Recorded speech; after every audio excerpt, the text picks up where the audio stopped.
This video is a brief presentation of the IAP professional practice.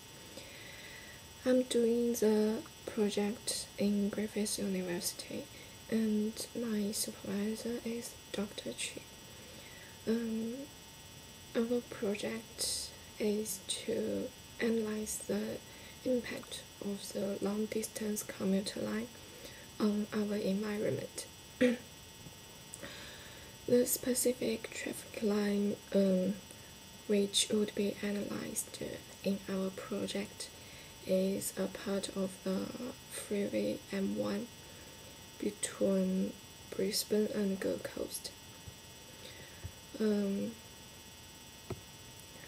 long distance line is a new freeway management method which could reduce the average travel time of the vehicles on the freeway. As Karen in 2002 pointed out that the average travel speed would be increased due to the reduced line changing frequency.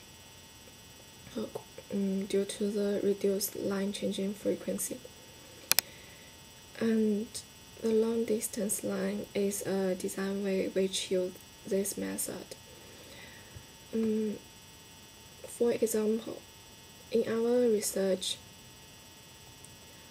in our research for the freeway M1, only the travelers who aim to travel between Brisbane and Gold Coast could use the long-distance commuter line. Therefore, these drivers could use less time to change the line, so that a higher average velocity would be reached.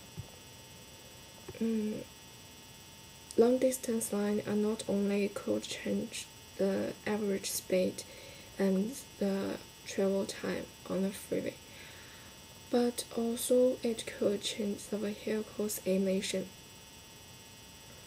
The reason that the installed long-distance commuter line would influence the emission of vehicles is that vehicles' velocity and accelerations might change due to the different line changing required under the different traffic management. For the freeway without the long-distance commuter line, vehicles could change their traffic line at any time, and the line changing would happen frequently due to there has no specific traffic line for them. Therefore, the velocities and accelerations for those cars would change very frequently. When the vehicle's parameters change, the emission would change.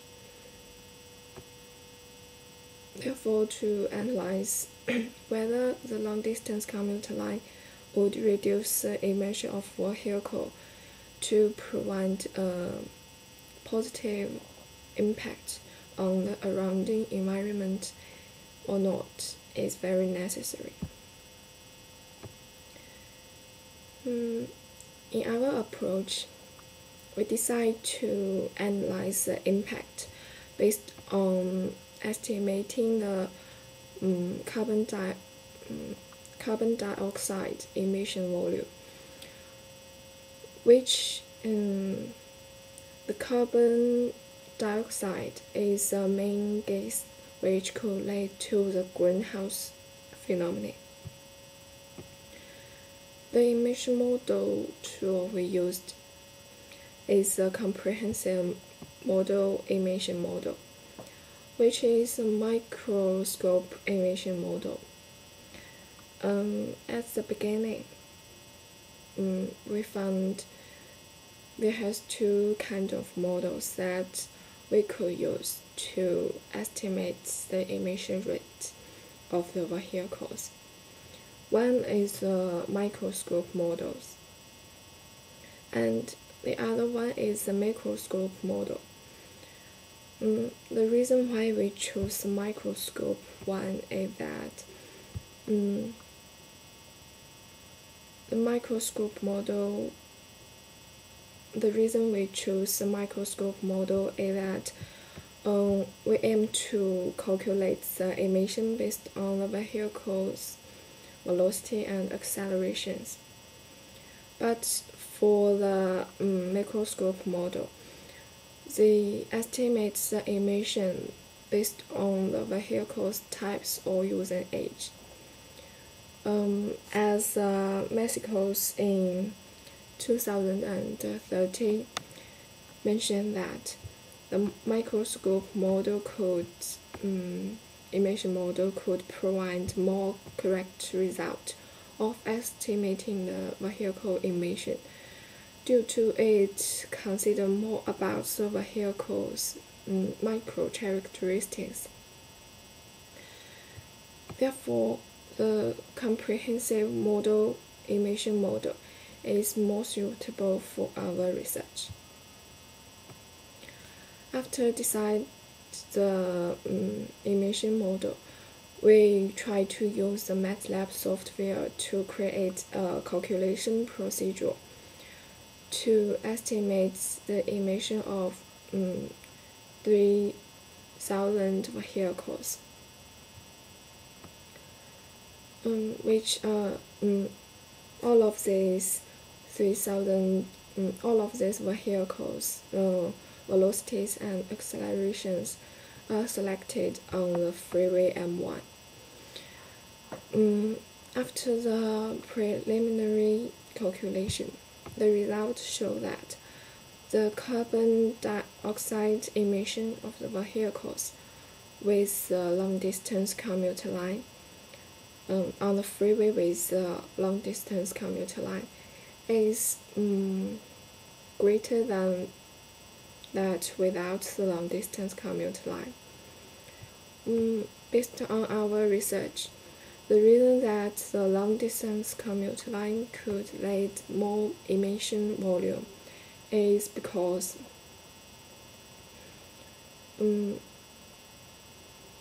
lowest emission would occur when the velocity of vehicles is about 35 km/h. With the velocity increased, the emissions of the vehicles would increase. However, the long-distance line could increase the velocities to about 75 km/h on the freeway M1. Therefore, the emission could increase. In the following project, we would also compare the emission volume of cars and trucks on the long-distance commuter line, and the relationship between the accelerations and emission would be analyzed. Then the final impact of the long-distance commuter line on a surrounding environment would be provided. This is the end of the presentation. Thank you.